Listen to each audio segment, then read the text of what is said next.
One of the most devastating things that we've lost in our time, in our modern times, is the sacredness of life and everything that it means to be alive as a human being. We have, in our time, before our time, we've been slowly stripped of all the meaning of what life is supposed to be. And in our time, I've talked with a lot of people who genuinely believe that life is inherently meaningless, and I don't blame them. If anything, you're supposed to go out there and force your own meaning into the world, or ascribe your own meaning to your life in some way. And there's a lot of topics that I could talk about, and I will in videos, but today I want to particularly talk about sex. Sex is the only act on this planet that produces new life.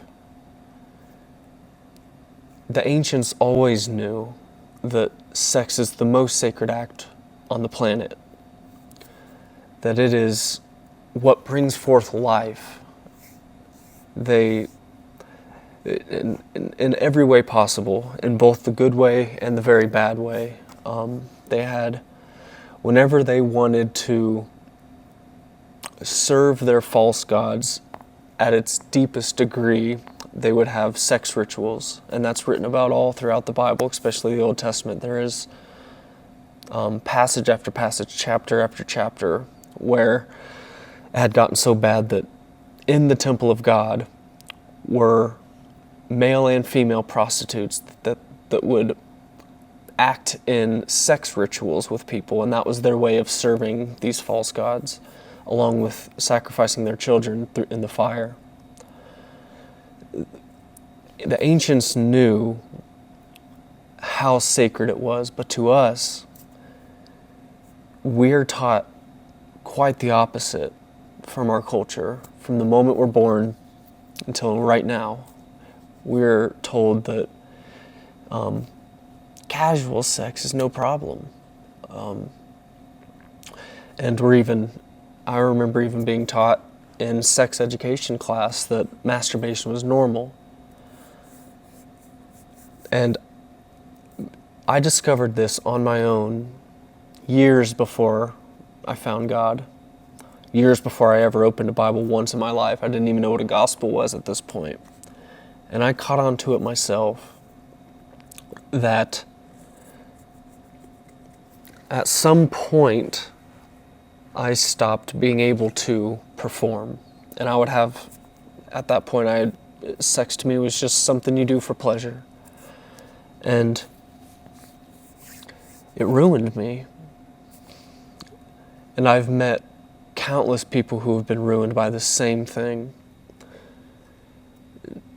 It's almost to the point where a lot of people don't even remember it anymore. That, in the beginning, this was like a really big deal the first time I had sex. It was like, I'm trying to imagine turning your emotions off when you lose your virginity is like impossible.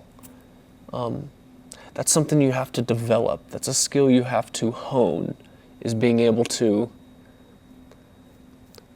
not care about this person while you're doing this and then afterwards. And most people, no matter how many times they've done it, still aren't good at that. And the people who are, you can tell, because they're emotionally ruined. They'll come to a point in their life, and I've talked with many people, both men and women, about this, who opened up to me about this, that they're at a point in their life now that they want to have true love with somebody and like settle down, but they can't get there. It's almost like their emotional capability of attaching to another human being has been ruined by the countless times that they've turned it off. And I want to mention something. It's,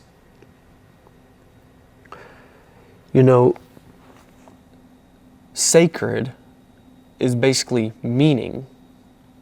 It is what something means. It is the meaning behind a thing. And when we have sex just for pleasure, we're abusing it the same way we abuse drugs. We are destroying, it's very easy to tell with a drug because it destroys your physical body. But it destroys you in some way, all for the higher purpose of just momentary pleasure, and then it's over, and then you feel terrible. Both drugs and sex when you do it this way. Anything that you do for the cheap thrill of momentary pleasure, it doesn't do well for you. And eventually it won't even, like a drug, sex is the same way. Eventually you can't even perform because just doesn't mean anything anymore. It doesn't even feel good. And that's how I finally figured it out myself, was that I started realizing that every single time I do this, I regret it deeply. And as time progresses, I regret it more and more deeply, and I wish I hadn't done it. And I look back and I try to pull the string of whys, oh, why did I do that? And then it's just this lame thing, like pleasure. I'm I started catching on that I was really hurting myself over nothing. The pleasure wasn't worth it. Just like a drug. You spend 2 years hooked on meth, and when you look back, you're like, that wasn't worth it. I don't even get high anymore. None of that was worth it.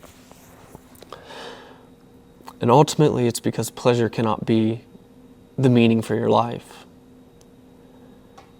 And so many of us have fallen into a pit, unable to really figure out how to get out, where we serve pleasure like a god.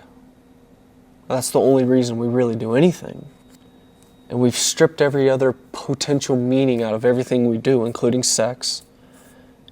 And we just do stuff to feel good right now. And that only lasts for so long. You can't do that forever. It begins to really destroy you. There's something that I found in my deep study of the Word in the last couple years. When I realized this, it truly floored me.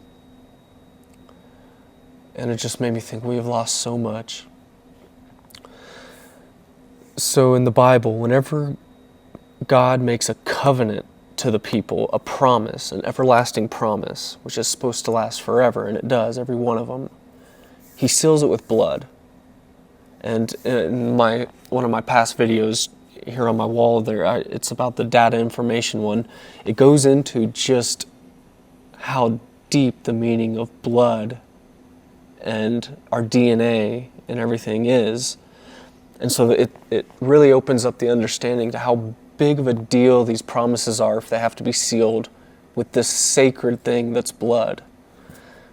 You're really putting your identity into this promise that way, in a physical, spiritual, and mental way. All three parts of you line up to accept this promise with God, and we also make promises to God.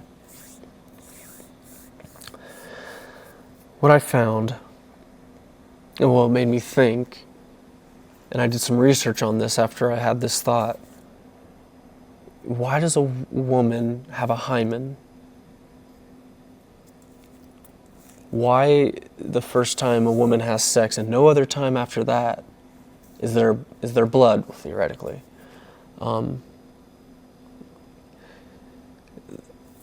The hymen only breaks one time and it's forever, it's gone.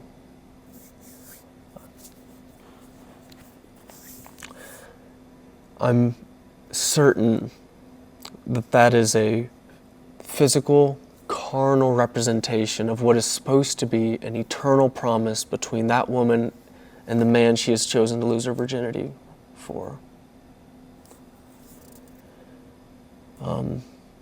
I looked into the hymen, and science doesn't have any answer for it. There is no scientific reason why or function for the hymen. And I'm more than convinced that it's a spiritual function that is supposed to symbolize an everlasting promise between the man that she has chosen, not for even just this life, but for eternity. This is really gross, but also I found in that research that in these godforsaken sex cults, sex rituals, even in the past, these prostitution rings, this really one of the darkest corners of our world. In that world, that dark world, people pay a really big premium on a woman who has not had her hymen broken yet. And that is because evil's favorite thing to do is to defile man. Which, and woman also, of course, both of them. It's his favorite thing to do. It's the best way he can hurt God, which is his number one priority. He wants to destroy man, ultimately to hurt God as bad as he can. And he hates us too. Evil hates us. And so, that just broke my heart when I found that. It really made me start to understand just how much we've lost, and without even knowing it. And this isn't to say that if man or woman, if you've lost your virginity, it's not all is lost. You know, God takes strongly into account ignorance. But this is real. Like, this life is supposed to be so much more sacred. So often I hear people who call themselves spiritual, and really all they mean by that is they feel freedom to worship pleasure. They can do whatever they want, and they don't have to ascribe any deeper meaning to it than pleasure. And spiritual is meaning. If you won't even address the reason you're doing something, and if the reason is some cheap one-word answer, pleasure, the end, I dare say that's not very spiritual. It's not very internally aware either. Because if you do this long enough, trust and believe, you will figure out on your own that it's destroying you. And to a perhaps lesser degree, I've come to basically the same conclusion with masturbation. It's because I remember discovering it on my own. I was very ashamed because it felt like something that was very shameful. The last thing you want to be caught doing is masturbating. But then I was told by the sex ed teacher, oh, it's normal. And then so for years and years, I kind of like, whenever I would do it, I would have to pull that out of my heart and my mind, be like, oh no, but it's just normal, because the shame would be there still. So you tell me, if everybody in the whole world around me tells me something is normal, why 30 years later I still feel ashamed of it? What is the source of that shame? Where's it coming from? If the whole world, and I keep telling myself, this is normal, everybody says it's normal, there's no problem, there's no issue. So where is the shame still coming from? And I finally figured that out on my own too. It's just like, regardless of what everybody else says or thinks, I don't like that I do this. And so there was a journey. But it's not to say anybody's can be perfect, by the way. And this video wasn't intended to hurt anybody, so take it or leave it.